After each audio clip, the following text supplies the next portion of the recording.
Bizarre Brain Comics. Well, hello, my comic book friends, and welcome to Bizarre Brain Comics. I am Gary, your host. This is where I like to take a look at some older comics, talk a little bit about the characters and creators, and examine the stories and the art. This time, we're going to take a little look at this book, which is the 1997 official comic adaptation of the Warner Brothers motion picture, Batman and Robin. Of course, this was the terrible movie that killed that version of the franchise from the 90s. This film, of course, it had great production values, great costume and set designs, and a really terribly written story. Had a great cast, and they were wasted, totally wasted on this bit of dreck. Now, don't get me wrong, I still enjoy watching the movie, but it's bad. Of course, we started off with George Clooney playing Bruce Wayne in Batman, who is an excellent actor. And with that chin and jaw, he should have been a perfect Batman. But it's like he knew that this story was crap, and so he just phoned in his performance. Then we had the two young actors, Chris O'Donnell as Robin, and Alicia Silverstone as Batgirl. And of course, they made a fatal mistake by changing Batgirl from Barbara Gordon to being Barbara Alfred's niece. They were two young actors, and they gave it their all.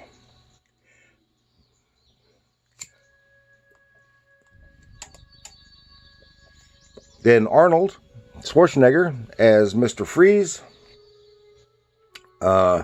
He was just basically Arnold. Got most of the quips. I think he knew it was Drek, but he got all of the one-liners, or most of them anyway. And then the only saving grace was Uma Thurman as Poison Ivy, the first live-action interpretation of Poison Ivy. And one thing I meant to say about Arnold, he did his performance with tongue firmly planted in his cheek, and Uma Thurman, she knew it was Drek, so she played her part completely over the top, with a wink and a nod at the audience, and came out as the top among this cast. However, I have to say that the overall best performance in the film was the late Michael Gough as Alfred, who was the most experienced actor and most experienced working with Drek, and he gave a marvelous straight performance, even though it wasn't. His screen time was very short. Now, about the comic book. There's written by Denny O'Neil, art by Rodolfo Damaggio and Bill Sienkiewicz, with wonderful coloring by Pat Garrity.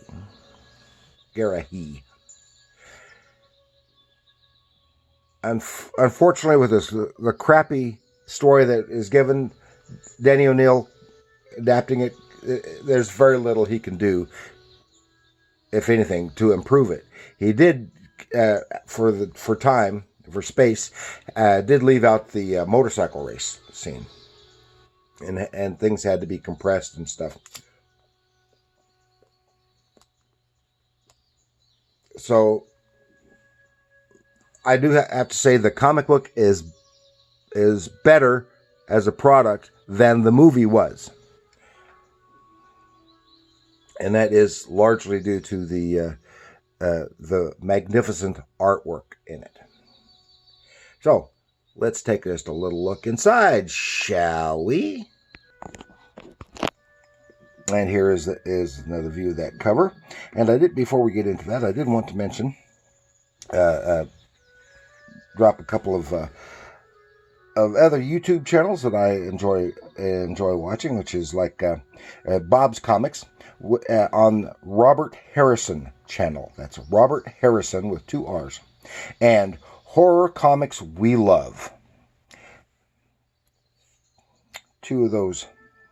And I also want to briefly mention here, you see my character cards, 5" by 8" character cards. You watch my channel, you see I have a lot of them up here for background and setting. And if you like any of those cards, you can get one that you see here for $15 plus, or any of them on my channel for $15 plus $3 shipping. Or if you want me to do a specific one for you to your specifications, that'd be $18 plus $3 shipping. And just contact me at my email address. Batman and Robin. I'll just briefly go through this. The credits are done just like credits for movies on the movie posters, and it starts out with a long shot on a movie set. So we see that they are making a movie, and then we're quickly, so it goes action, and everything goes in, and then suddenly we're in the movie. And you see here, oh, of course, if you've probably seen the movie, so you know the story, and it follows the story pretty closely. But here you get a great example here of some of the artwork. And he must have used a lot of photo reference from the film for the costumes, for the sets, as well as the actors, because they are spot on. The artwork is very dramatic, good visual storytelling. Here they are taking on Mr. Freeze and his goons. Just a great figure right there, as well as that dynamic image of Batman coming through the skylight. And here, the very dramatic and action-packed launch of that rocket with Batman on here. And silly stuff. And the explosion, they get away. This is really stupid, but it looks great. All the way down here. And of course, the images, the set designs, the costumes from the movie are perfect. And then we get into the introduction of Poison Ivy and Bane. Oh, they took this a great major villain, Batman villain, who is of course, an extremely powerful and intelligent evil mastermind, and make him nothing more than a brain-dead thug. Here. And then looking into we see the flashback segment giving the origin of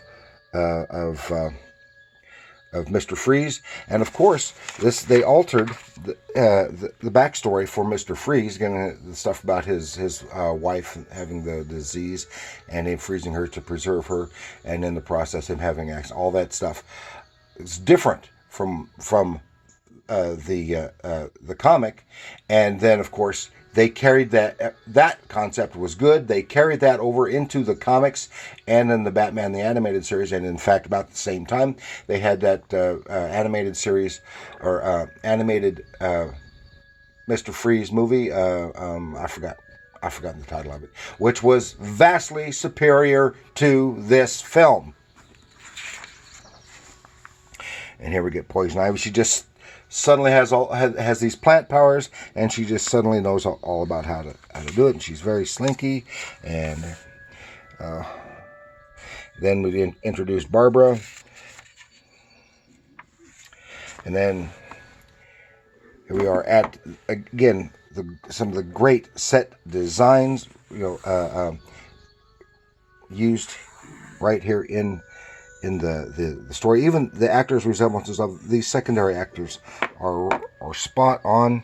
See this incident between Pamela Isley and Bruce Wayne. Then we get to see our first view of Poison Ivy as Poison Ivy. And when Uma Thurman was completely over the top here, and this great, marvelous reveal in the book. She looked this great figure. The whole thing is done marvelously. Then the conflict, the chase, and the fighting, and here's another great action scenes, and here's another great Batman figure. The artwork, the visual storytelling is wonderful. They caught him, then Ivy breaks him out. We find out about the illness of Alfred, and then the confrontation in the between all parties, and here there's a great scene of Batman slugging Robin, which is almost like a recreation of that Batman slapping Robin meme that we see a lot of on Facebook, and that was good. Again, you've probably seen the film and know the basic crappy story. Again, the great artwork here. And then the trick with Poison Ivy, and Batman and Robin are captured just in time for the reveal of Batgirl comes smashing in, and the great girl fight, all this stuff, and of course the vehicles, which were undoubtedly specifically for toys, designed to put. Oh, we gotta have toys. That's why they made all these different costumes and stuff too.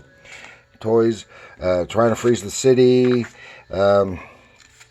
and taking out the bad guys, and then get up on the observatory, freezing the city and trying to thaw the city, and then a great fight sequence here between Batman and Freeze, and here with Robin and Batgirl plummeting, and they save each other, and then there's this great scene. I mean, it's superior to the movie. Most of the visuals here wind up being better than in the movie. Here's another great shot of Bane, and how they they take care of him, and he shrinks back down to the little guy. The capture of Mr. Freeze, and talking him into giving the cure for the early stages of the disease, which completely cures in minutes, just like that, cures Alfred, while Poison Ivy and Mr. Freeze are put in the same cell, which they wouldn't do. And then the resolution, and then the final image of Batman, Robin, and Batgirl, dun, dun, dun, dun, dun, dun, dun, dun, dun, and then again a nod to the fact that it's a film, and that's a wrap instead of the end. And as I said, reading the comic is more enjoyable than paying to watch the movie. But I still enjoy watching it for being bad. The Batman 66 movie was better written than this thing was, although they had marvelous production values. It just couldn't save it. And in this, but it also shows here that in comics, sometimes the story is the thing, and bad writing can ruin some great art, but also some great art can help save some bad writing. So here, this is worth reading and looking at strictly just because of the art. Denny O'Neil takes no blame for this, because for the poor writing. He did what he could with bad material. So that's all I've got. Thank you for joining me. Please like, share, subscribe, and tell me what you think of this movie and this book and how the two compare. And leave a comment. How did you like the art? And do you agree with me that the art here is the biggest saving grace? And remember, comics are art.